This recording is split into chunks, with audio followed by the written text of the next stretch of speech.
le stylo. Effectivement, c'est quelque chose que je fais avec la caméra, mais je crois que le travail, c'est quand même antérieur. Euh, le travail, pour moi, je pense, depuis longtemps, bien avant les films que tu as vus, déjà quand j'étais en Algérie, même, je pense, dans les films de fiction que j'ai fait, et qui mettaient en scène, d'ailleurs, des metteurs en scène de cinéma. Donc, il y avait cette dimension de recherche autobiographique.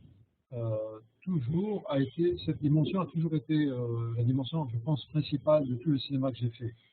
Et voilà, donc je pense que c'est lié pour moi à l'idée à l'idée de la disparition. Voilà. De la disparition? C'est-à-dire que depuis très longtemps, je pense que peut-être même depuis que je suis gosse, j'ai cette sensation que le cinéma, c'est pour faire ressusciter les gens, quoi, d'une certaine manière. C'est-à-dire des gens qui ont disparu, mais qui d'une certaine manière ont existé, que j'ai connus, et qui tout d'un coup disparaissent pour tout le monde. Et puis de génération en génération, euh, plus les générations nouvelles arrivent, moins elles connaissent, moins elles savent que ça a existé. Alors moi, je suis là comme un témoin d'une époque presque donc plusieurs fois révolue, et j'ai l'impression donc que à ce moment-là, la mise en scène pour moi, la caméra, parce que pour moi c'est la fiction, le documentaire pour moi c'est exactement la même chose. euh, la mise en scène, c'est une manière de recréer quelque chose en fait dont j'ai été témoin. Donc d'une certaine manière, même quand je fais de la fiction, j'ai toujours l'impression de faire du documentaire, si vous voulez, parce que j'essaye de témoigner de quelque chose. Voilà. Je pense que pour moi, le travail, c'est plutôt, c'était jusqu'à présent, la chose la plus forte qui m'a fait bouger en quelque sorte, parce que pour faire un film, ça demande beaucoup d'efforts. Je pense beaucoup plus d'efforts que pour les peintres, beaucoup plus d'efforts que pour les écrivains. Et par conséquent, pour se lancer dans un film, il faut avoir d'abord beaucoup d'énergie et donc, voilà. Il faut vraiment être poussé par quelque chose pour se mettre au travail dans un film. Je pense qu'un écrivain, il pourrait plus facilement abandonner, se dire, quand une histoire lui résiste, il peut passer à autre chose. Ben ça me rappelle, it reminds me that James Joyce, writer, the Irish writer, was once very, very mad because he never in his whole life made the same amount of money that Picasso made with 5 minutes, what he said, 5 minutes on the canvas. Ça me rappelle l'histoire que James Joyce, l'Irlandais, a dit que en écrivant des centaines de milliers de mots, il n'a jamais eu la possibilité de gagner autant d'argent comme Picasso avec 5 minutes d'étoile. Bon, c'est pas exactement la vérité, mais but what I found really outstanding and that's why I felt so touched and so involved in the films that I've seen is that, okay, you say you are a witness, tu dis que tu es un témoin. I found that more than a witness, you are like a hidden eye. Tu es comme un œil qu'on voit pas, mais on voit toute la vie que tu racontes à travers cet œil qui n'est pas une partie c'est-à-dire que nous, moi, comme public, comme audience, je me sens à côté de toi.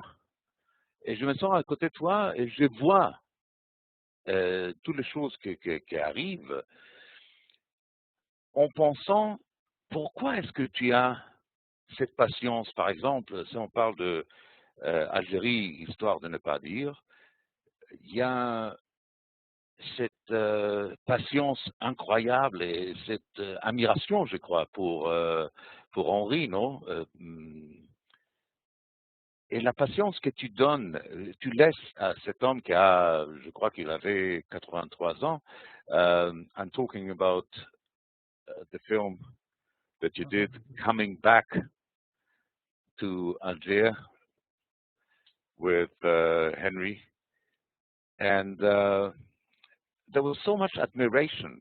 You put yourself aside and you allowed Henry to tell his story, and it was, I had the feeling that you lived your life through the story of Henri. C'est-à-dire, je sentais que toi, tu as revécu ta vie à travers les mémoires d'Henri. Est-ce que c'est un peu là? C'est-à-dire que je pense que ce qui me touche énormément, je me répète, c'est la disparition. C'est-à-dire, lorsque quelque chose disparaît naturellement, à la limite, c'est une conséquence de la nature. Disons qu'on peut l'accepter, c'est grave. Mais lorsqu'il y a une disparition qui est l'œuvre des hommes, c'est-à-dire par différents procédés, par le fait qu'on n'en parle plus, par le fait que c'est un tabou, par le fait qu'on détruit, par le fait qu'on détruit. Dans mon film Algérie, Histoire de plaisir, on a vu que des gens sont en train de parler d'un quartier qui a été complètement rasé, qui a été rasé pour raser une mémoire. C'est-à-dire qu'on est allé jusqu'à raser des maisons qui avaient des murs épais comme ça pour raser la mémoire des gens qui habitaient dedans. Alors ça, si vous voulez, l'effacement, c'est quelque chose qui, je ne sais pas pourquoi, mais je sais pourquoi, d'une certaine manière, me touche énormément. Alors, pourquoi je pense que ça me touche et pourquoi ça te touche, certainement, c'est parce que on est tous, je pense, concernés par cette tentative, disons, que d'une certaine manière on appelle le négationnisme aussi, c'est-à-dire la tentative d'effacer quelque chose qui a eu lieu. C'est terrible, c'est extraordinaire. Aujourd'hui, on arrive même à pouvoir effacer ou tenter d'effacer un événement aussi massif que la Shoah, où il y a eu 6 millions de morts. Certains en sont arrivés presque à l'effacer. Mais pour ne pas prendre un exemple aussi fort, mais je ne sais pas, moi en Algérie, quand on a par exemple tout à quand on a par exemple détruit la grande synagogue de Constantine où j'ai filmé, moi. Constantine, c'est pas ma ville, donc je connaissais pas. Mais les gens m'ont parlé de ça. Ils m'ont amené à l'endroit où elle a été détruite. Aujourd'hui, il y a un parking. Cette image de parking où il y avait avant une synagogue, je trouve que c'est terrible. Avant de connaître Israël, comme tout le monde, je ne connaissais qu'une chose pour Jérusalem, c'était l'esplanade des mosquées. Et quand je me suis un peu intéressé à l'histoire d'Israël, j'ai appris que sous l'esplanade des mosquées, il y avait le mont du Temple, numéro 1 et numéro 2. Alors, cette idée que juste en construisant par-dessus, ou bien en rasant, on est capable d'anéantir, d'enlever, d'extirper quelque chose, ça c'est quelque chose que personnellement je n'arrive pas à supporter. Et d'une certaine manière, quand j'ai filmé Aleg, pourquoi j'ai filmé Aleg? Parce que lui, il faisait partie d'une certaine mémoire, la mémoire communiste en Algérie, qui a été, disons, arrachée. Alors, cet arrachement, moi, c'est quelque chose que j'arrive pas à admettre, disons, d'une certaine manière. Et je me rappelle que quand je filmais Aleg dans la rue à Alger, je l'ai filmé la nuit. Pourquoi la nuit? Parce que effectivement, il avait été arraché du jour. Alors moi, je l'ai remis dans Alger la nuit. Et je me rappelle que je lui disais d'ailleurs, quand il marchait dans la rue, je lui disais, tu marches au milieu. Alors il était un peu gêné de marcher un peu au milieu. Mais bon, il marchait près du trottoir, mais sur la rue, pas sur le trottoir. Voilà. Alors, je pense, pourquoi je suis intéressé par ce problème de la disparition? Je pense que je fais partie d'une minorité ethnique en Algérie. Et même à l'époque, avant l'indépendance, quand il y avait 1 million, disons, d'Européens, de Juifs en Algérie, même à cette époque, déjà, par rapport à 9 millions d'Arabes et de musulmans, je pense que les minorités, je pense que les minorités dans le monde entier doivent ressentir cela plus que les autres. C'est-à-dire que les minorités partout dans le monde sont toujours dans un danger de disparition. Et je pense qu'elles doivent être sensibles plus à ça. Et je pense que si on pensait à tous les écrivains juifs, peut-être, on trouverait que justement, ils sont travaillés beaucoup par ce thème. Mais tu parles de disparition, et moi je sens dans tes mots, je sentais dans tes films, le témoignage d'un espoir. L'espoir et la disparition ne vont pas toujours main à la main. Dans tes films, oui.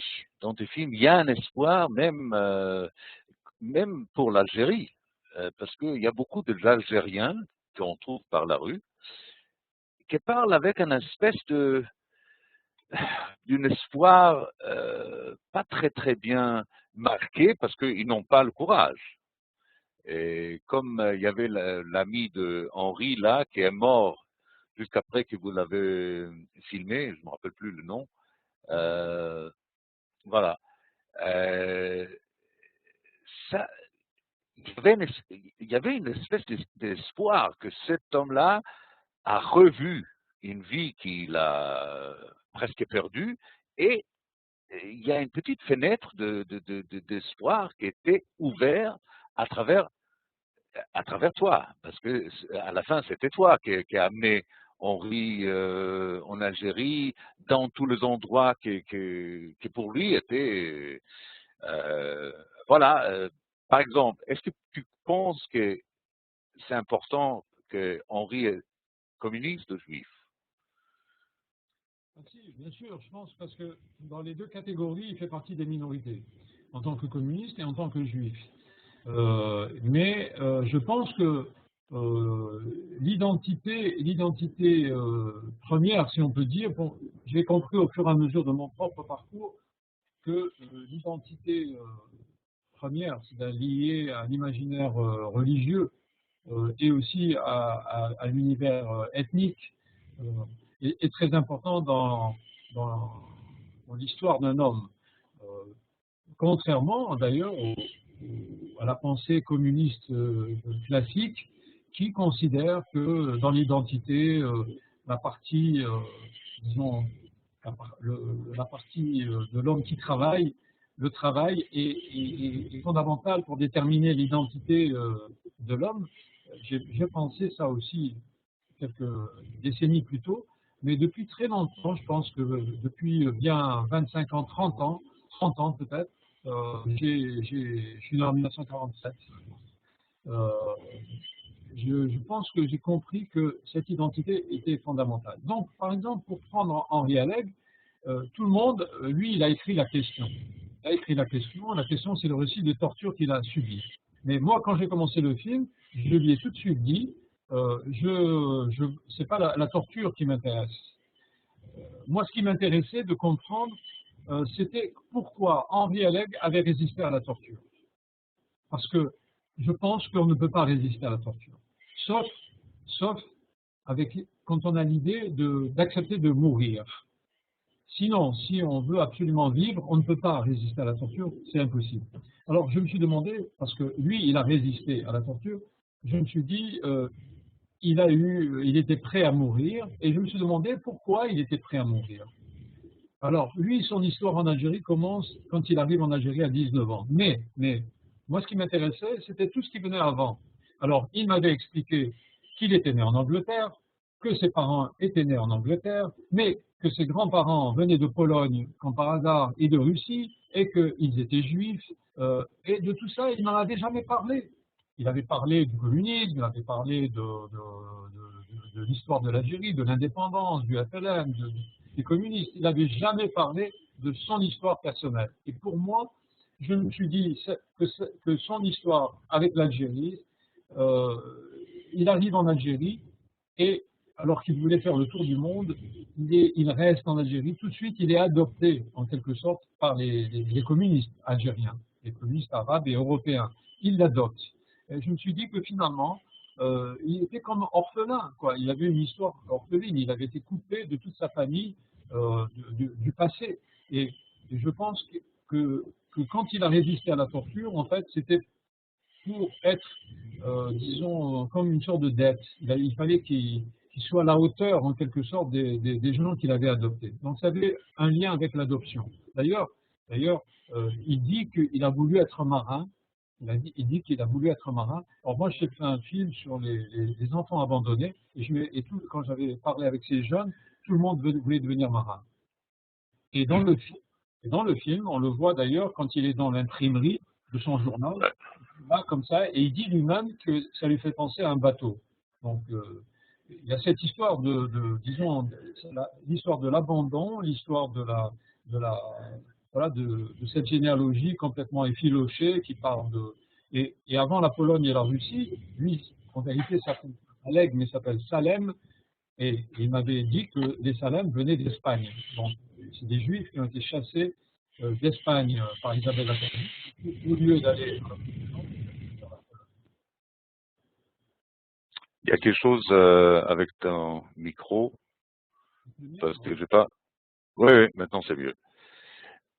Et pourquoi est-ce qu'il a changé son nom de Salem? Parce qu'il est né Salem, non? Il est né Henri Salem. Il est né Harry Salem. Ah oui? Ah, Harry, ok. Il est né à Londres. Oui, oui, ça je sais, mais Il est né à Londres, ses parents étaient anglais, il est né à Harry Salem. Et il a changé, lorsqu'il était journaliste, il a pris un nom de journaliste, ça c'est ce qu'il a dit.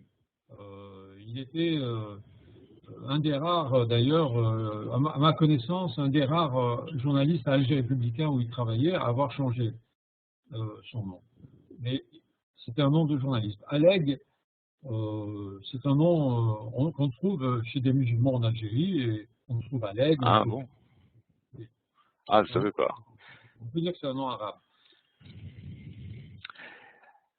Dans l'histoire, et je me ferme encore sur Henri pour un instant, dans l'histoire d'Henri, comme tu l'as raconté dans Algérie, histoire de ne pas dire, moi je trouve cette adoption des choses qui disparaissent continuellement. C'est-à-dire, il arrive en Algérie parce qu'il voulait, et il raconte ça, il voulait s'éloigner de fascisme italien, de fascisme grec, et puis il se trouve peut-être un peu dans un pays où le rêve sont possibles. Aujourd'hui, c'est très difficile de parler de rêve possible en Algérie, je sais, mais je crois, il est arrivé à 48, je crois, non? Il est arrivé en 1939, quelques jours avant le début de la Deuxième Guerre mondiale. Ok. Ok. C'est-à-dire que Algérie, quelque façon, était encore un pays avec les possibilités, avec est-ce que c'était ça, tu crois, qu'il a cherché d'adopter? Non, lui, il dit qu'il voulait faire le tour du monde. Donc, il voulait faire le tour du monde en bateau, il voulait être même un simple mousse, alors qu'il était déjà, je crois, en première année à la Sorbonne. Donc, il arrive mais ses parents ne voulaient pas lui donner l'autorisation paternelle pour faire le tour du monde, puisqu'il était à l'université. Et finalement, il est allé en Algérie parce que là, il n'y avait pas besoin d'autorisation paternelle, vu que l'Algérie, c'était la France. Donc, c'est pas tout à fait. Il n'avait pas visé l'Algérie. Mais quand il est arrivé en Algérie, bon, voilà, il a tout de suite. Il a senti quelque chose de particulier par rapport à l'Algérie. Et en plus, ces gens-là, les communistes d'Algérie, l'ont adopté tout de suite. Donc, voilà, il a tout de suite, il a été l'enfant adopté du début jusqu'à la fin, quoi. Je voudrais dire à tout le monde que ça, c'est une conversation tout à fait ouverte. Vous pouvez poser des questions, vous pouvez parler, bavarder avec nous. Si vous voulez parler en anglais, français, hébreu, il n'y a pas de problème. Je voudrais retourner un instant, Jean-Pierre, à Jean-Pierre Yeddo. Né en Algérie, mère juif, juif berbère, mais juif, père espagnol, communiste, Yeddo peut-être un juif de marin, un juif qui a changé sa religion, parce que Yeddo, c'est un nom d'un arbre, et comme on sait, le juif, après 1492, on choisit des noms, soit de cités, de villes, soit des arbres.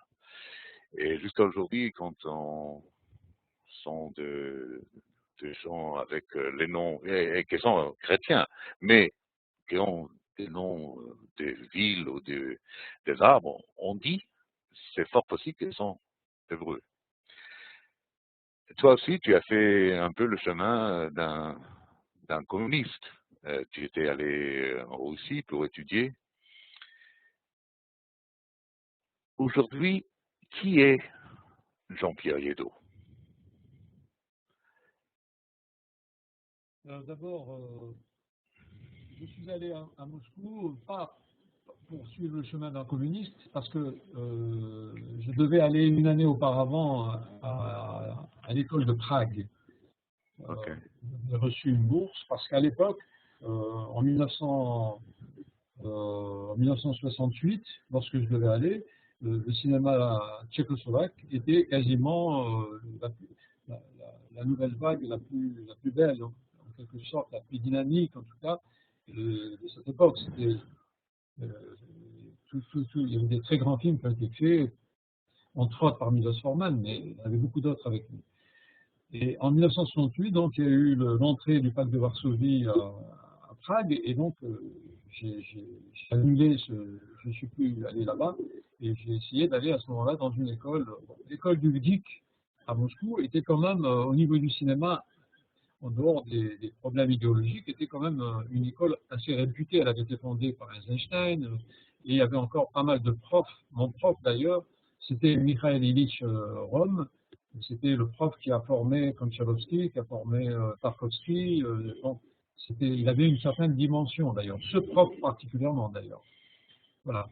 Donc ça c'est un peu pour rectifier. Bien sûr, je ne nie pas du tout que mon père était communiste, que moi le marxisme m'a séduit, je dirais intellectuellement, pas de la même manière que mon père. Mon père, sans doute, il a été attiré par le communisme en tant qu'ouvrier. Mais moi, le marxisme m'a séduit, je dirais, qu'en tant qu'intellectuel précoce, je dirais, à partir de 15 ans. Si vous voulez, ce qui m'attirait dans le marxisme, c'était l'idée qu'il y a des choses en apparence, mais il ne faut pas se fier aux apparences, que par en dessous, il y a des structures qui peuvent expliquer ces apparences. En fait, Freud, avec la psychanalyse, finalement, a fait la même chose, quoi. Il y a des symptômes, et puis lui, il a trouvé les structures. Ça, je trouve, disons, assez passionnant. Voilà. Après, alors, qui je suis, moi, c'est vrai que assez vite, après l'indépendance, quand tous les Juifs et tous les pieds noirs sont partis d'Algérie, j'ai posé la question à mon père. Je lui ai dit, mais qu'est-ce qui va se passer avec nous? Il n'y a plus personne. La famille, elle est partie. Les gens, 1 million de personnes sont partis. Nous, on parle en français à la maison. Dehors, on va parler en arabe. Comment ça va se passer? Ah, il m'a dit, il n'y a pas de problème, tu vas apprendre l'arabe à l'école et toutes les choses, tout ça, ça va s'arranger. Bon. Mais il est sûr que cette disparition dont je parlais tout à l'heure, bien que j'en ai pas eu conscience comme j'en parle aujourd'hui, cette disparition de cette population, tout d'un coup, comme une baguette magique, hein, vous tapez sur la table et tout d'un coup, il y a 1 million de personnes qui disparaissent, c'était quand même, ça ne pouvait pas, euh, il aurait fallu qu'on puisse en parler, qu'on puisse formuler la chose pour que, or, les gens ont disparu, on n'en parle plus. Et donc, ça a pesé effectivement sur moi, c'est clair. Ça a été une violence supplémentaire. les gens qui sont partis, mais aussi de ne pas pouvoir en parler. Ça a été une violence, donc j'ai vécu avec cette violence. Et je n'ai plus commencé à exprimer l'idée de mes origines que lorsqu'il y a eu en Algérie la fin du parti unique en 1989. Et en 90 est venue la télévision algérienne et m'a demandé qui êtes-vous, comme vous m'avez posé la question, qui êtes-vous, monsieur Jean-Pierre Liédot? Et là, j'ai dit effectivement que mon père était d'origine espagnole, que ma mère était juive. Bon, alors d'ailleurs, j'ai dit, comme vous avez dit tout à l'heure, juif berbère, parce que à l'époque, dire juif, tout fort. Alors, je dis juif berbère, mais en fait, ma mère, elle n'a rien de berbère. C'est une juive, tout simplement. Il y a des juifs en Algérie qui sont venus d'Espagne après 1492, mais il y a aussi des juifs qui étaient là depuis peut-être après la destruction du premier temple. Il y a eu des juifs qui sont partis vers l'Afrique du Nord. Et il y a eu en Algérie, il y avait des tribus, de très très très nombreuses tribus juives qui avaient des noms, qui ont été répertoriés par y compris le grand historien arabe Ibn Khaldoun. Qui atteste de cette présence juive bien antérieure à l'Espagne, puisque lui, il écrit en 1300 et quelques. Vous voyez. Donc, qui je suis, voilà, je pense que déjà entre l'origine chrétienne et l'origine de ma mère, même quand j'étais petit, je crois que c'est l'origine juive qui a pesé plus, même si on n'était pas tellement liés à la famille juive, parce qu'on n'était pas dans la même ville, ou bien parce que après l'indépendance, tout le monde est parti, mais c'est plutôt ça c'est plutôt le côté maternel qui a pesé. Mon père, c'était plutôt la politique, c'était plutôt le lien avec les autres, avec les Arabes, parce qu'il était syndicaliste, il défendait tout le monde, donc j'ai vécu dans une ambiance comme ça, multiethnique. Ça, c'était mon père. Et ma mère, c'est elle chantait toujours, elle chantait la musique andalouse. C'est elle qui m'a.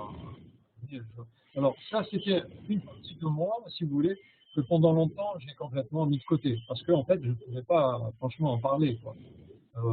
Et quand je me suis dit, c'est le moment d'en parler, après 1990, c'est-à-dire à partir du moment où il y a un peu de pluralisme en Algérie, eh bien, tout de suite sont arrivés les islamistes.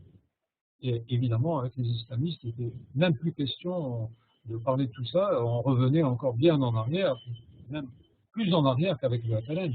Donc, c'est quelque chose qui, à nouveau, était impossible. Alors, en fait, c'est quand je suis venu, quand j'ai quitté l'Algérie, en 1993, que j'ai commencé petit à petit, avec de film en film, pas seulement les 3 films que j'ai montrés en Israël dans les cinémathèques récemment, mais j'ai fait d'autres films.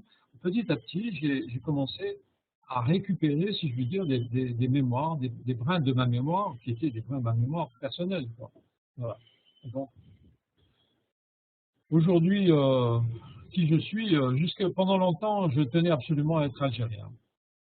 Je disais toujours Jean-Pierre Liédot, cinéaste algérien. Bien sûr, parce que Jean-Pierre Liédot, ça ne fait pas algérien, parce que dans la tête des gens, y compris des Algériens, quand on n'a pas un nom arabe, dans la tête des gens, c'est impossible à faire rentrer dans la tête que vous êtes algérien. Mais c'est la même chose pour les Français, ou bien pour les Anglais. Si vous leur dites Jean-Pierre Liédot, bon, ils vont dire cinéaste français. Alors, je disais cinéaste algérien. D'ailleurs, en Algérie,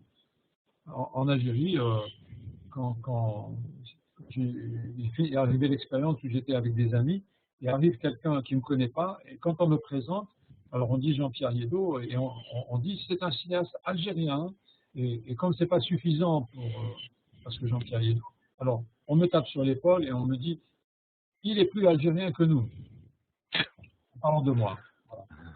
Je dis plus algérien, évidemment, je veux dire moins. Donc c'est quelque chose qui.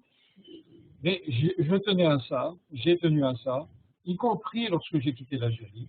À partir de 1993, j'ai fait des films, j'ai parcouru la France, j'ai parcouru l'Europe, j'ai été aux États-Unis, et j'ai combattu l'islamisme avec mes films, et puis toujours en tant que cinéaste algérien.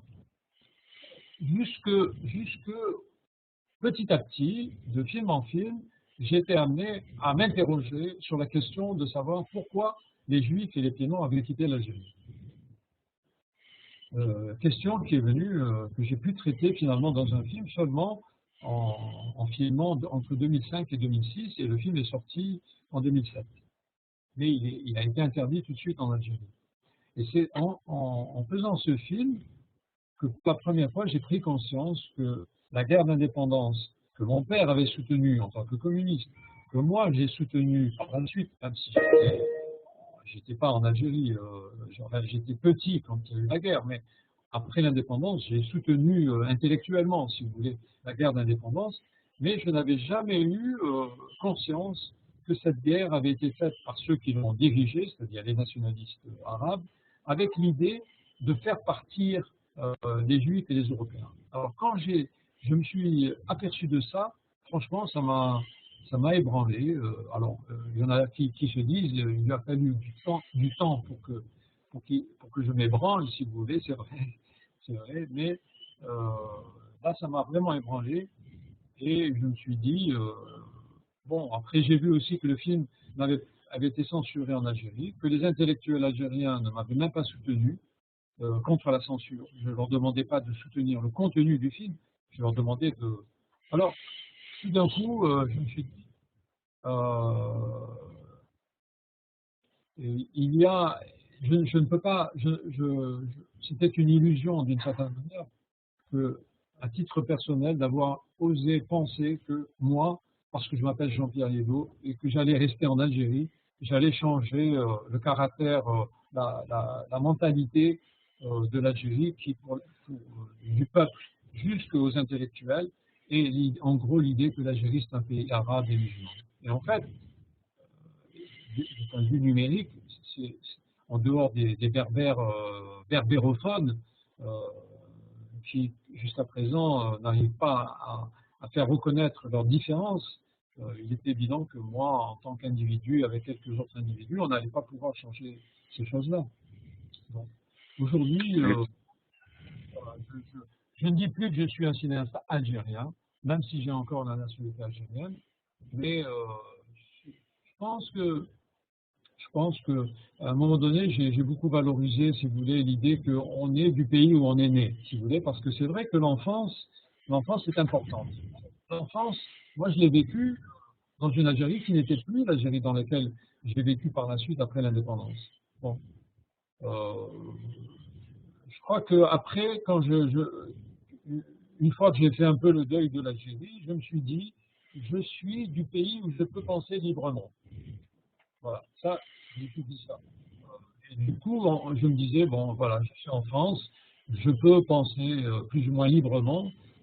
Alors, bon, je pourrais être français, mais j'arrive pas à me dire français. Je ne sais pas pourquoi, parce que je pense que c'est parce que je fais partie de la génération des gens qui ont été très anticolonialistes, et par conséquent, c'est dur dans ma tête de dire que je suis français, bien que je sois de culture française. La preuve, je parle en français aujourd'hui, je parle pas en anglais. Euh, Ça, c'est peut-être pour ça. Mais je pense que aussi parce que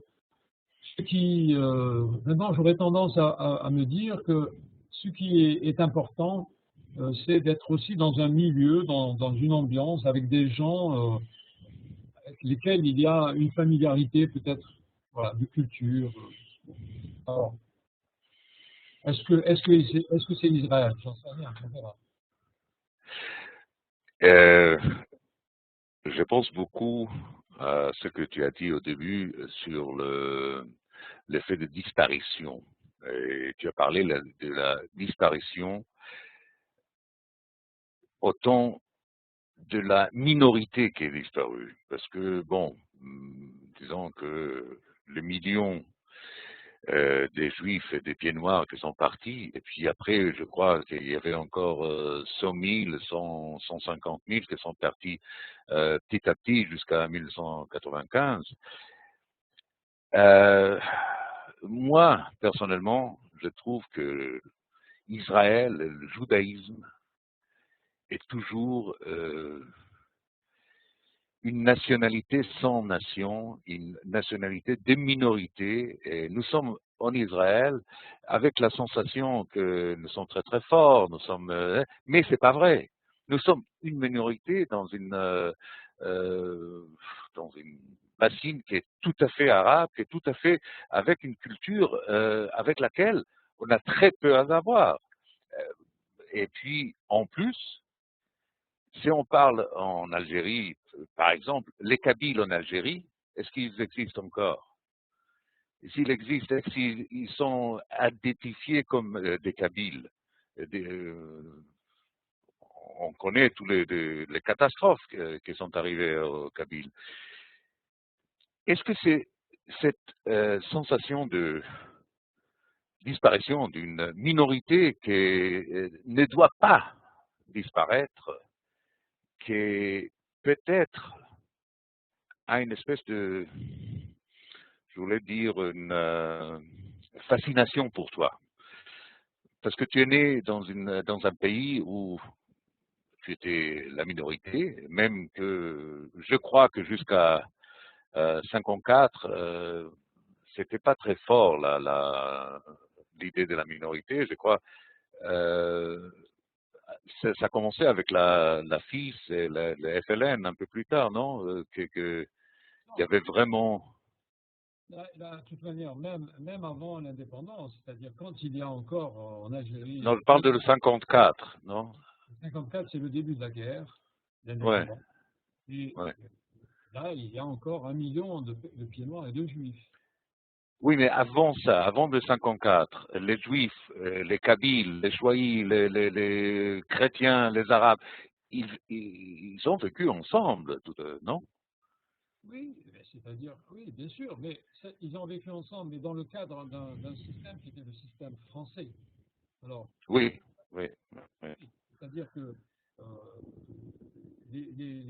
la minorité juive et chrétienne, par exemple, avant l'arrivée de la France, était sous l'Empire ottoman, et avec l'Empire ottoman, on est dans la loi musulmane de la charia, qui donne un statut, si vous voulez, de protection, hein, entre guillemets, aux gens, mais en même temps avec un statut de dominé, en quelque sorte. Et quand il y a la colonisation de la France, à partir de 1830, tout de suite, à partir du moment où la France arrive, du seul fait que la France arrive, déjà, les juifs et les chrétiens vont être au même niveau déjà que les musulmans. Alors après, effectivement, avec le décret Crémieux, les juifs sont devenus automatiquement français, collectivement français, oui, c'est vrai. Euh, mais bon, et les musulmans sont restés des citoyens de seconde zone, en quelque sorte. Parce qu'il faut dire aussi que les musulmans ne voulaient pas devenir français. Parce que Ah non? non, ne voulaient pas M- devenir français. Il y avait Même tellement. en 1930?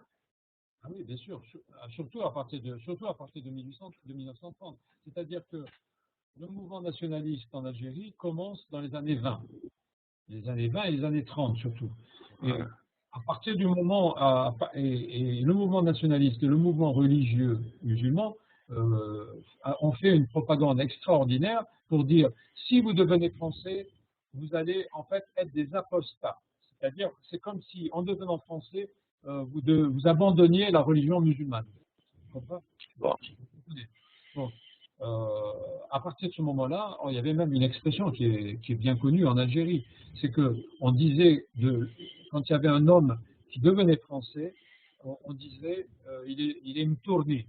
Il est mtourni. Mtourni, ça veut dire il a été retourné, il est traître, il a trahi sa communauté. Le sentiment communautaire est très très fort euh, à cette époque.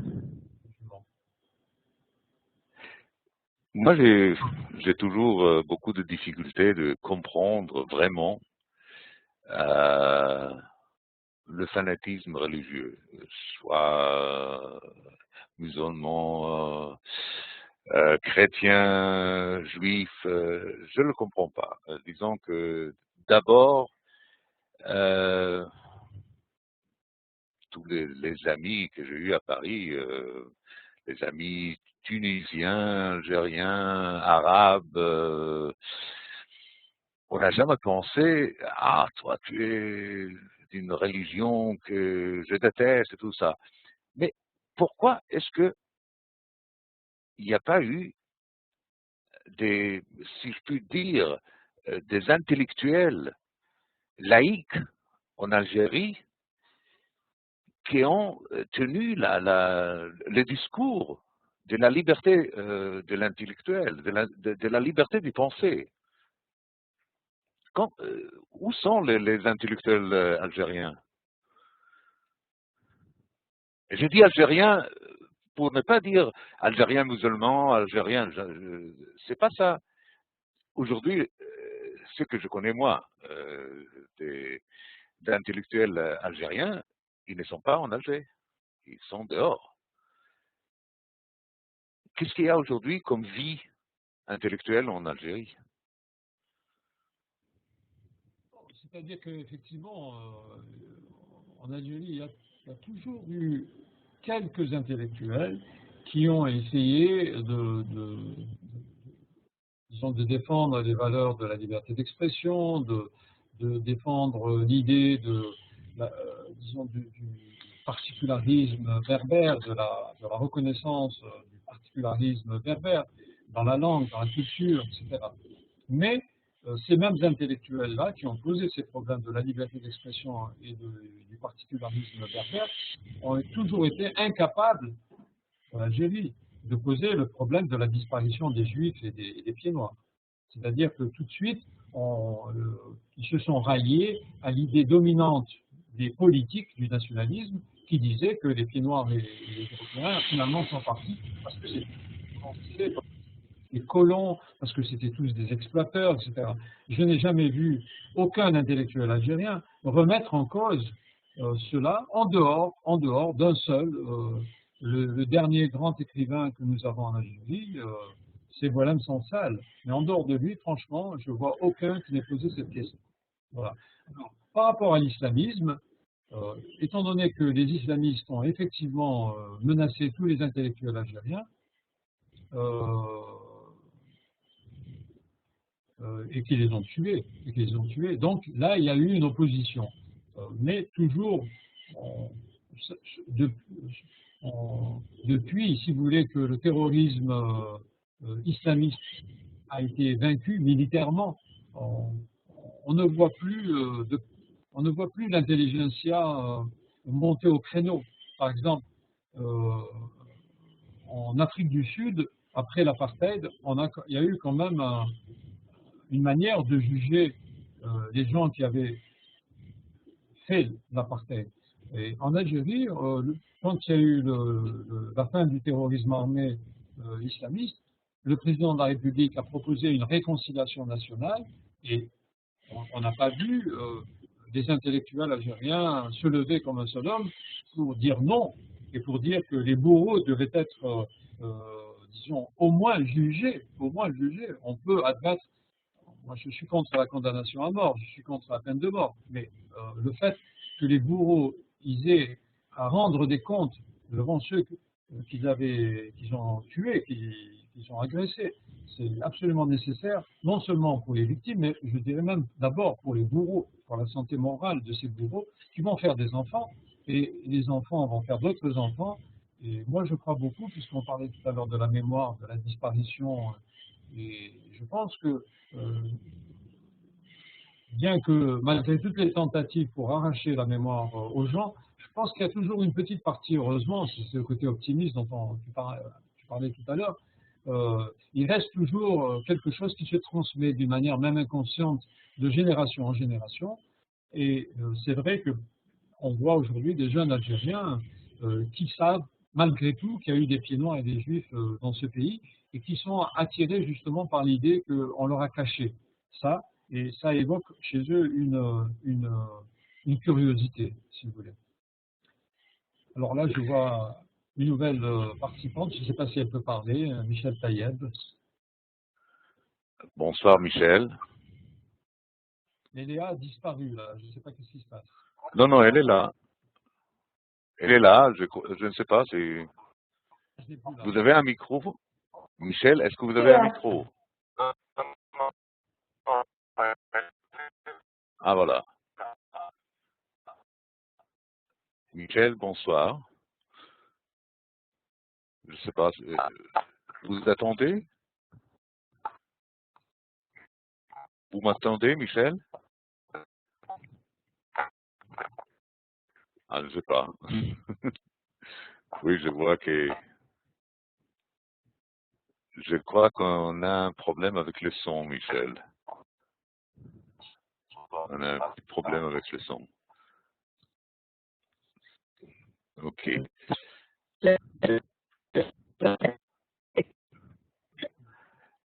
On a un problème avec la transmission. Ça se voit que ce qu'on appelle dans le langage de ordinateur le streaming, c'est-à-dire la vélocité de la ligne que vous utilisez n'est pas assez fort pour pouvoir vous sentir.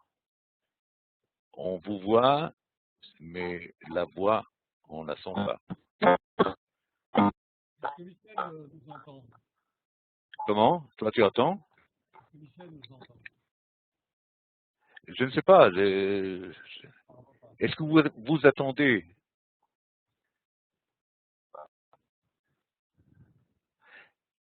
Michel, vous pouvez écrire aussi. Vous pouvez écrire dans le chat.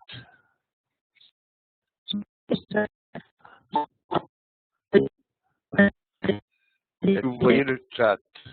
Bon.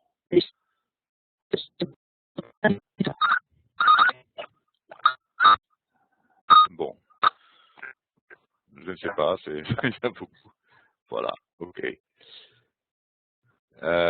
Oui, on a Michel, mais je crois qu'on a des problèmes avec le micro là. C'est dommage.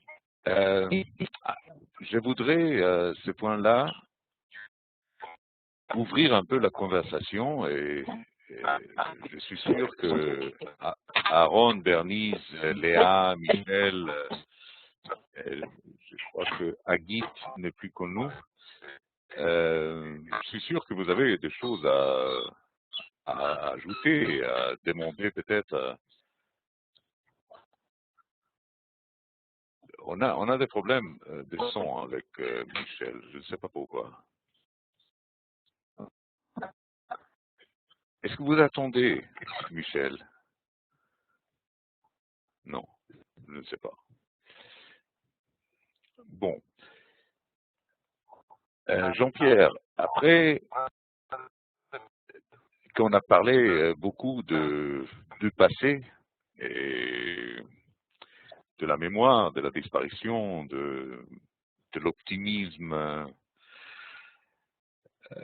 quoi que ce soit, le demain, qu'est-ce qui nous porte?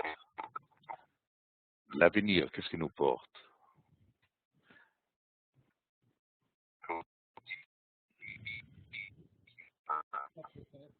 Je ne parle pas de l'avenir de tout le monde, hein. Je parle de l'avenir de la création de Jean-Pierre Yeddo.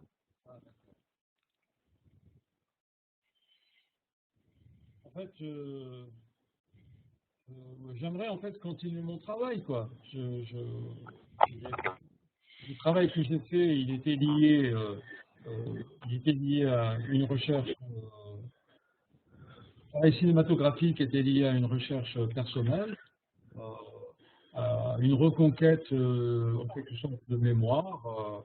Et donc, je vais continuer ce travail cette fois pour la partie juive en quelque sorte de mon identité. Jusqu'à présent, j'avais complètement.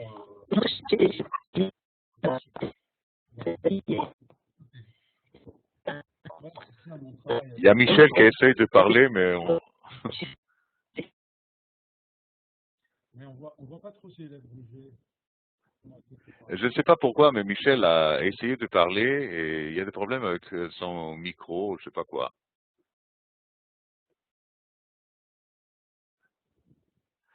C'est comme...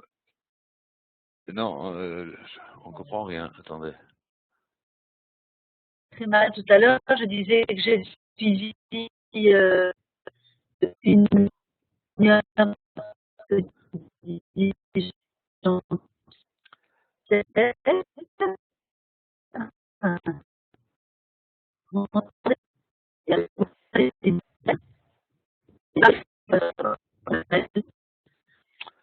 C'est dommage. Michel, un instant. On vous entend très très mal. Jean-Pierre, est-ce que toi tu as attendu? Non, je ne comprends pas. C'est-à-dire, j'entends la voix, mais je ne comprends pas les mots. Est-ce que Michel, Non,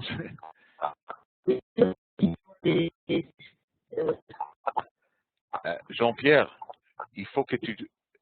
C'est pas que là, je peux pas. Oui.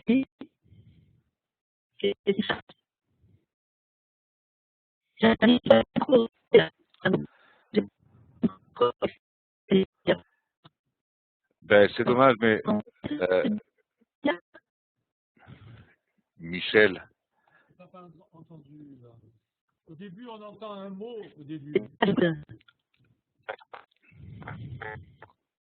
qu'est-ce que tu as entendu au début? Parce que moi, j'ai rien entendu. Non, il y avait comme un mot, mais j'ai pas compris. Oui, il y a des sons. Il y a des sons, mais je ne comprends pas les mots. Bon. Elle n'est pas trop proche du micro, je sais pas. Non, c'est pas ça, c'est pas ça. Il y a quelque chose dans la configuration qui n'a pas marché. Michel, est-ce que vous m'attendez?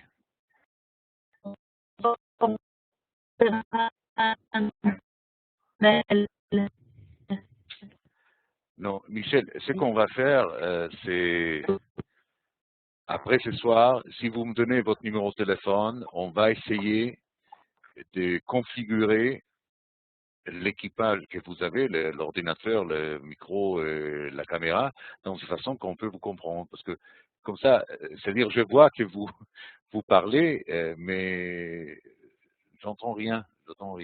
J'attendais des sons comme ça, mais c'était pas des mots. Et c'est dommage parce que nous sommes ici vraiment pour converser. Et ça devient assez. Les autres personnes, tout à l'heure, on avait entendu Nira, Annie. Oui. Léa, on attend. Oui. Est-ce que On n'a pas entendu. Léa, est-ce que tu es là? Oui. Ok. Parce qu'on ne voit pas la photo, mais bon, c'est un peu.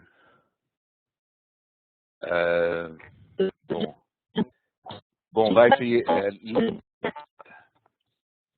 Léa, vous êtes là toujours? You're having technical problems. It's very difficult to hear. Comment? The sound quality is very poor. It's very difficult to hear you. Oh, ok. Elle dit que c'est très difficile parce que elle a des problèmes avec le micro. How about you, Aaron? Arale, Ronnie? Probably some problems here. Ok, Jean-Pierre, moi je crois que on va bavarder encore un peu et j'invite tout le monde de m'envoyer un message par email dans une façon qu'on puisse régler la configuration de tous les équipements que vous auriez besoin pour participer dans une conversation. C'est très simple, mais la première fois, il faut le faire ensemble. Comment? Je vois que vous dites quelque chose, Michel, mais je vois les larmes, mais je n'entends rien. C'est dommage. Ok. Bon, nous sommes arrivés dans un moment de difficulté technique. Et je voudrais inviter tout le monde d'abord à regarder les films de Jean-Pierre Yeddo. Des extraits des films de Jean-Pierre Yeddo auront lieu sur le site de Usofia et vous pouvez aussi acheter à travers le site, acheter le film de Jean-Pierre Yeddo, Algérie mes fantômes, Algérie, l'histoire de ne pas dire. Et c'est comme on a beaucoup de difficultés techniques maintenant. Je voudrais te demander encore une chose, Jean-Pierre, avant de dire bonsoir.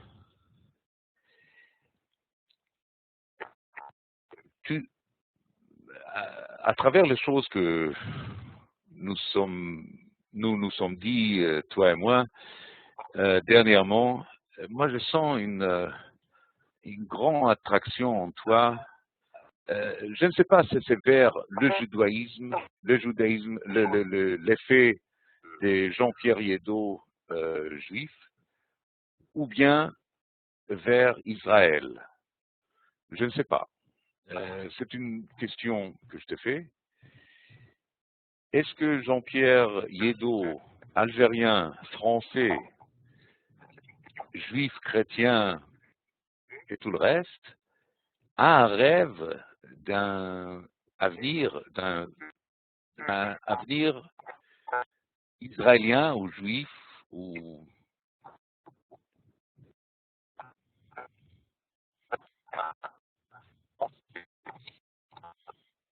il faut que tu approches un peu, Jean-Pierre, parce que je t'entends pas.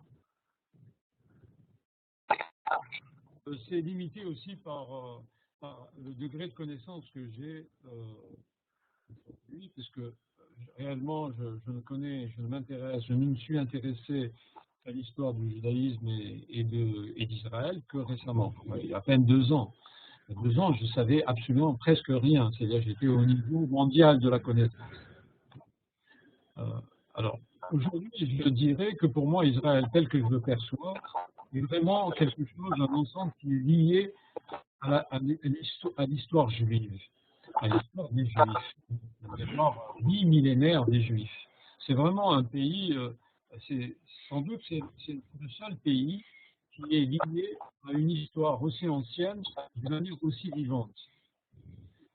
D'autre part, quand j'ai pris conscience, je connaissais bien sûr la Shoah, ça je connaissais, mais je ne connaissais pas, je n'avais pas pris conscience du fait que si les Juifs ont été persécutés, les peuples, je dirais, du monde entier ont été persécutés d'une manière ou d'une autre, c'est sûr. Les Rwandais ont été persécutés, les Algériens à un moment donné, tous les peuples du monde ont été persécutés, les Japonais, les Chinois, les Coréens, etc. Mais je me suis aperçu, en faisant avec l'histoire des Juifs, que finalement les Juifs, eux, ils avaient été persécutés à toutes les époques. Et s'ils ont été persécutés à toutes les époques, je pense que c'est parce qu'ils ont maintenu le contact avec leur propre histoire. En quelque sorte, il n'y a pas eu de disparition chez eux, chez les Juifs. Ils sont restés en relation avec leur propre histoire. Alors, évidemment, quand vous avez une histoire plus ancienne que quelqu'un d'autre, évidemment, vous avez plus de problèmes que les autres. Et donc, aujourd'hui, pour moi, Israël est vraiment lié à toute cette histoire. C'est-à-dire que les Juifs ont une histoire, je pense, tout à fait singulière, qui ne ressemble à aucune autre. Et par conséquent, Israël, moi j'ai l'impression que ce pays est lié à cette histoire tout à fait singulière et que par conséquent, Israël ne peut pas être un pays comme les autres, contrairement aux rêves que beaucoup d'Israéliens ont, je crois, d'avoir un pays comme les autres. Je pense qu'Israël ne sera jamais un pays comme les autres. Bon, alors, moi aujourd'hui, ma relation en Israël, c'est pas seulement l'Israël qui est né en 1948 et qui, pour moi, c'est vraiment un pays qui est lié à toute cette longue histoire juive que j'essaie de découvrir, que je ne connais pas encore beaucoup. Et si j'avais envie de venir vivre en Israël, c'est aussi sans doute pour retrouver en quelque sorte, avoir le contact, disons, physique, si vous voulez, avec cette histoire. Voilà, je pense que ça, c'est quelque chose qui aujourd'hui est fort en moi, quoi. D'autre part aussi, par rapport à cette idée de disparition, je pense que si je n'avais pas été finalement juif, même sans le savoir d'une certaine manière, en sachant, si je n'avais pas été juif, est-ce que j'aurais senti ce phénomène de la disparition comme je l'ai ressenti jusque-là dans mon cinéma, sans avoir conscience que j'en avais conscience parce que j'étais juif? Je pense pas. Je pense que c'est lié au fait qu'effectivement j'étais juif, même si ce n'était pas une dimension active de mon identité, de ma personnalité. Alors, il y a quelque chose qui m'émeut énormément, si vous voulez, justement dans l'humanité, si vous voulez, dans l'histoire des hommes, c'est justement le fait qu'ils peuvent disparaître. Voilà, ça m'émeut beaucoup. L'histoire des Juifs, l'histoire du peuple juif m'émeut à ce titre-là aussi. Pas tant parce que moi, je fais partie des... Non, mais en tant que tout simplement homme, qui m'intéresse maintenant, je suis encore, si vous voulez, d'une certaine manière, un peu en dehors. Je suis juif, mais un peu en dehors encore des juifs, si vous voulez, parce que je m'intéresse un peu, je dirais, de l'extérieur, avec énormément de sympathie, mais encore un peu de l'extérieur. Bon, je ne sais pas au bout du chemin où j'en serai, mais bon, pour ce qui est du judaïsme lui-même, ce qui m'intéresserait le plus aujourd'hui de savoir, c'est ce dont j'ai la sensation, mais je n'ai pas suffisamment de connaissances pour en avoir une certitude, c'est que j'ai l'impression qu'avec le judaïsme va être, à l'époque où il arrive, une vraie révolution culturelle, voilà, qui a bouleversé réellement les principaux concepts dans lesquels se pensait l'humanité jusque-là. Et ensuite, la preuve de la force de ce courant intellectuel, de ce nouveau courant intellectuel qui va apparaître, c'est que tout ce qui est venu après s'en est beaucoup inspiré. Puisque maintenant, moi qui ai eu cette tradition du marxisme et du communisme, quand je tombe sur des débats du Talmud, etc., et que je découvre qu'il y a des idées qui étaient là déjà d'une certaine manière, et que Marx lui-même, d'une certaine manière, même si ses parents avaient opté s'étaient convertis au protestantisme, je suppose que chez Marx, il y avait quand même le lien avec aussi le judaïsme et que ça n'a pas été indifférent, si vous voulez. Bon, voilà, c'est tout ça qui d'une certaine manière, me préoccupe aujourd'hui. En tout cas, je suis un peu comme tous ceux qui ont été privés, si vous voulez, de quelque chose. Aujourd'hui, j'ai envie de m'abreuver de tout ce dont j'étais privé, parce que je trouve que d'une certaine manière, ceux qui m'en ont privé, et moi-même, d'une certaine manière, je pense que, comme je le disais tout à l'heure, pour la disparition, c'est tout à fait criminel, si vous voulez, de vouloir faire disparaître quelque chose d'une manière ou d'une autre. Donc, aujourd'hui, je suis, si vous voulez, complètement avec l'envie de découvrir ça. Et pas du tout, donc, de vivre, si j'avais à vivre en Israël, comme je l'espère, oui, j'aimerais, mais je ne pense pas que je vais le vivre comme les Israéliens, par exemple, les jeunes Israéliens qui naissent aujourd'hui en Israël et qui croient qu'ils naissent dans un pays comme les autres. Voilà. Je pense que je vais m'inscrire, j'ai envie de m'inscrire dans ce pays, mais à travers cette histoire, cette longue histoire que j'ai envie de découvrir en même temps, en étant sur les lieux mêmes où elle s'est déroulée une bonne partie de l'humanité, à travers l'archéologie, etc., mais aussi à travers toute cette histoire juive qui s'est déroulée dans le monde entier, parce que s'il y a bien une chose qui m'a particulièrement impressionné et ému, parce que pour la première fois j'ai lu l'étude, c'est évidemment de voir qu'il y avait des juifs du monde entier, qu'il y avait des juifs de toutes les couleurs, qu'il y avait des juifs avec des peaux de toutes les couleurs. Et d'une certaine manière, peut-être que dans ma tête, les juifs, ils ressemblaient tous, ils étaient pareils. Mais quand on vient en Israël, on a vraiment l'humanité, toute l'humanité est là, elle est dans les rues, elle se croise. Ça, c'est très impressionnant, c'est très émouvant, quoi. Voilà. Moi, je crois que dans tous les travail que moi je connais que tu as fait, il y a toujours la recherche de la conservation qui travaille contre la disparition, la conservation qui travaille comme un soutien de la mémoire collective. Et je crois que cette recherche je sens que tu es en train de commencer maintenant, cette recherche de l'être juif. Je ne vais pas rentrer dans l'histoire, qu'est-ce que c'est être juif, parce que il y a beaucoup de juifs qui ont choisi de ne pas y être. Par exemple, Gustav Mahler, pour pouvoir diriger à Vienne, il a dit, bon, je suis plus juif. Mais c'est pas vrai, parce qu'il est resté juif, même sans la religion. Bon, on va pas entrer dans cette porte aujourd'hui, mais je crois que à travers ton travail, le travail que je connais, que tu as fait, tu as toujours la recherche, la conservation et surtout pouvoir demander, faire des demandes, faire des questions et poser des questions. Et dans tous tes films, je trouve justement beaucoup plus des questions que pas des réponses. Et je déteste les réponses parce que des réponses sont des portes fermées et des questions sont des invitations pour ouvrir les fenêtres vers le futur, vers l'avenir. Alors, d'abord, j'espère de te revoir avec moins de problèmes techniques, dans une façon qu'on peut aussi faire voir un peu des extraits des films qui sont très très émouvants, parce que c'est difficile d'être ému par un film qui raconte une histoire qui n'est pas la tienne. Et j'avoue que l'histoire algérienne n'est pas la mienne. Mais la façon que toi, tu as recherché de recréer une histoire algérienne qui était peut-être la tienne, mais tout à fait, tu l'as jamais, moi je crois que tu l'as jamais vécu comme tu le fais vivre à travers tes films. À travers tes films, je crois que toi-même, tu trouves l'Algérie qui était peut-être pas connue. Moi,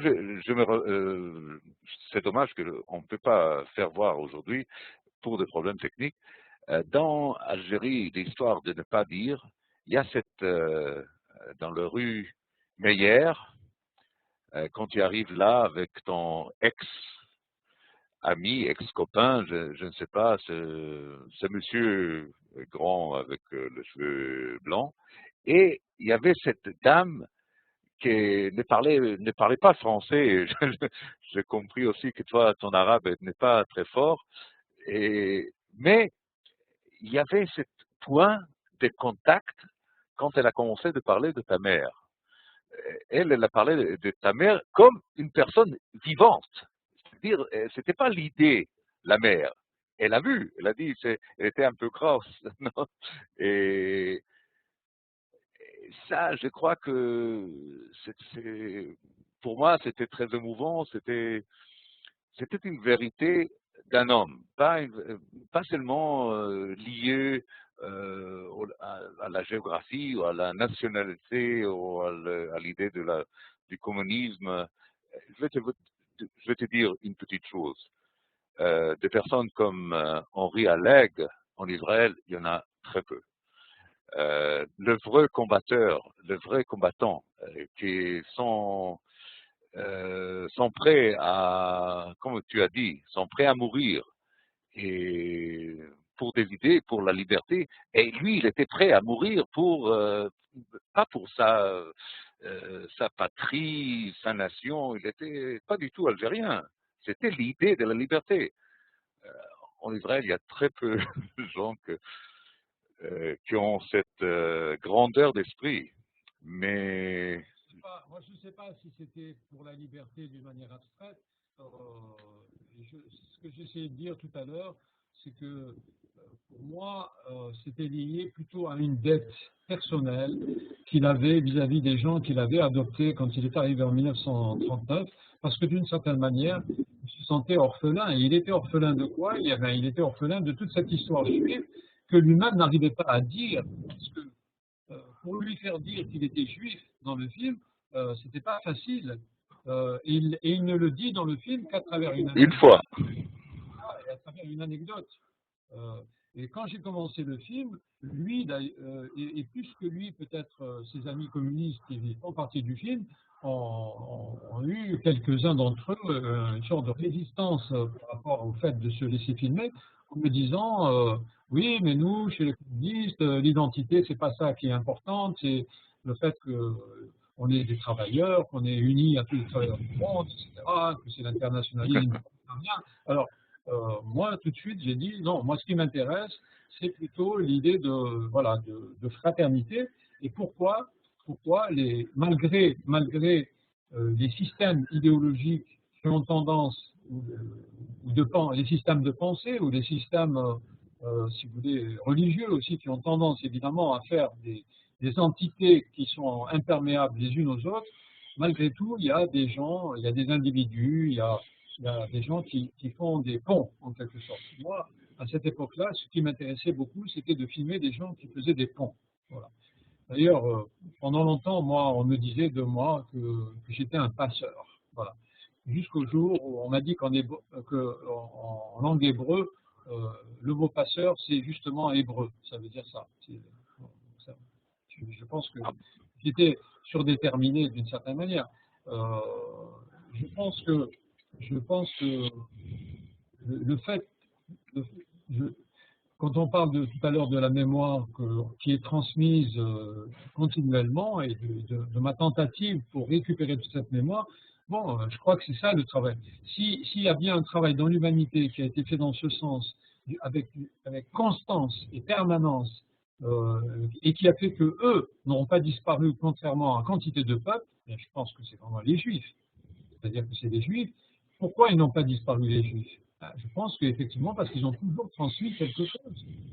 Moi, je vois aujourd'hui chez les Pieds Noirs, voilà, dans 2-3 générations, on risque de ne plus avoir de mémoire Pieds Noirs.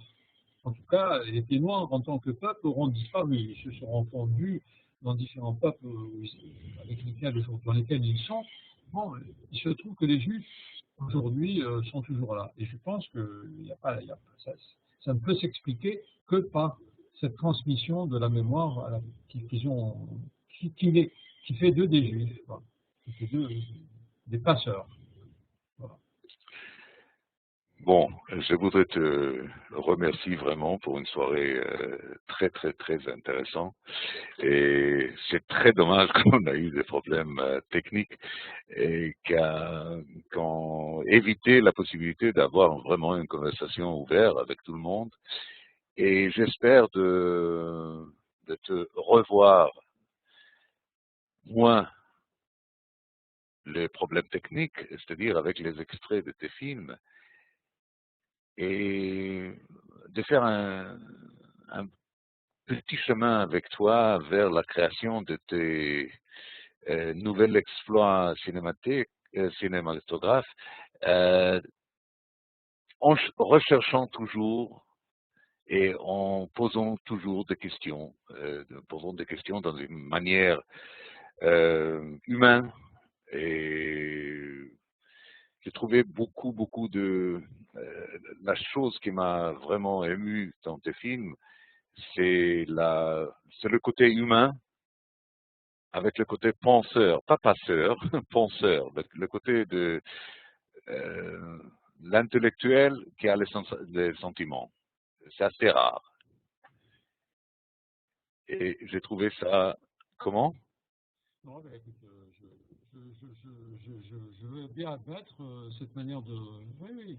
Je pense que de toute manière, bon, si tu veux, je pense que en moi, je pense que chez tout le monde, il y a deux personnalités. Il y a quelqu'un qui, en tant que citoyen, j'essaye de rationaliser, de comprendre, etc. Mais c'est vrai que quand je suis dans un film, et bon, ça c'est peut-être l'émission numéro 2 qu'on va faire, mais c'est vrai que quand je suis dans un film, bon là, on n'est plus avec des idées, on est avec de la matière. On est avec de la matière et qu'il faut saisir d'une certaine manière avec la caméra. Ensuite, qu'il faut triturer d'une manière avec le montage. Et tout ça, c'est comme de la pâte à modeler, quoi. On est dans un truc. Alors là, et il faut que toutes les formes qu'on arrive à faire puissent faire bouger en fait la vision. Et je pense que l'émotion, pour moi, c'est pas de faire pleurer les gens. Pour moi, l'émotion, c'est de faire bouger. Non, La vision. On a tous des visions un peu stéréotypées finalement, même quand on ne le veut pas. Mais c'est comme ça, on ne peut pas vivre sans stéréotypes. stéréotype et d'une certaine manière, une manière de vivre aussi. Voilà. Mais un film, quand on s'assoit devant un écran, ou bien lorsqu'on lit un livre, ou bien lorsqu'on va dans une galerie, je pense que ce qui produit de l'émotion, finalement, c'est quand on voit que les choses peuvent se voir différemment, quoi, d'une certaine manière. On nous les fait découvrir d'une manière différente. Et ça, le fait de découvrir ça, que le monde finalement n'est pas d'une manière telle qu'on le croyait jusque-là, ça, je crois que c'est très émouvant. Alors, notre métier, mon métier, si vous voulez, c'est d'essayer de trouver justement des formes, d'accompagner le spectateur justement dans cette découverte que je ne maîtrise pas d'ailleurs totalement. Bon, j'ai envie de la maîtriser, mais je n'arrive pas totalement à la maîtriser. Bon. Si j'arrive à produire de l'émotion à la fin, c'est bien. Avec moi, tu as réussi. Et bon, alors merci beaucoup à tout le monde. C'est dommage, encore, permettez de le dire, que nous avons eu des problèmes techniques, que normalement, vraiment, c'est pas aussi grave comme aujourd'hui, parce qu'aujourd'hui, vraiment, sauf Jean-Pierre et moi, et Léa, pour un instant, il y avait beaucoup de problèmes avec le son et tout le reste. La conversation d'aujourd'hui, comment? Je dis tout à l'heure, au début de l'émission, il y avait Nira Hamid qui parlait, et puis après elle a disparu. Oui, parce que Nira avait eu une intervention chirurgique aujourd'hui. Elle voulait rester, mais oui, elle voulait rester, mais elle se sentait pas trop bien. La conversation d'aujourd'hui est enregistrée. Elle sera sur le site de Usofia et je voudrais bien que vous m'écrivez quelque chose sur la transmission, sur des idées que vous avez pour les conversations d'avenir, des futurs avec Jean-Pierre. Et si vous voulez bien me permettre de vous envoyer les newsletters avec toutes les transmissions, toutes les conversations qu'on a sur Usofia. Alors, de nouveau, merci beaucoup. Thank you very much. And have a good evening from Usofia, where minds meet online. Usofia, où les cerveaux se donnent un rendez-vous sur l'Internet. Bonsoir. À bientôt. Bonsoir. Michel, à bientôt Nira. Ah, Michel, maintenant. Très bien. Ah non, c'était pas Michel, c'était Léa, je crois. Michel, on voit sa photo. En tout cas. Aussi, bonsoir. Oui, la photo. Léa, je ne la vois pas, je l'entends seulement. Salut. Oui. Salut Aaron, s'il est là. Et puis, Non, Aaron est là, je crois. Et... Bon.